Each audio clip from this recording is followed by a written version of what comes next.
सबसे सेफ दिखने वाला कफ सिरप भी जहर बन गया।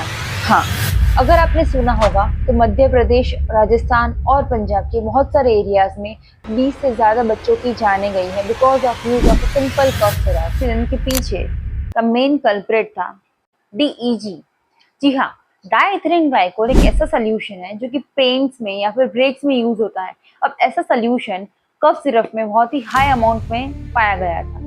नॉर्मल डीईजी की अमाउंट 0.1 से ज्यादा नहीं होनी चाहिए, पर in this cough syrup it was found to be 48। Glycol बहुत ही टॉक्सिक सब्सटेंस है जो कि ब्रेन और किडनी को डैमेज कर सकता है। Most of the case report में ऐसा पाया गया कि चिल्ड्रन की डेथ हो गई है because of the renal failure. अभी गवर्नमेंट ने रिसेंट एडवाइजरी बाहर निकाली है जिसमें कि less than 2 years of age के चिल्ड्रन में cough syrup are completely banned. Doctor की सलाह के बिना किसी भी चिल्ड्रन में कफ सिरप अभी नहीं दी जा सकती। Due to cough syrup since years and years, since 1937, this similar incidences are happening.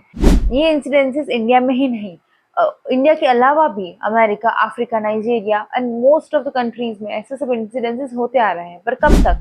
And I would like to request you all to share this to more and more people, ताकि पता चले लोगों को कि ये एक्ट स्ट्रिक्ट होना उतना ही important है, क्योंकि लाइफ इज मोर प्रेशियस।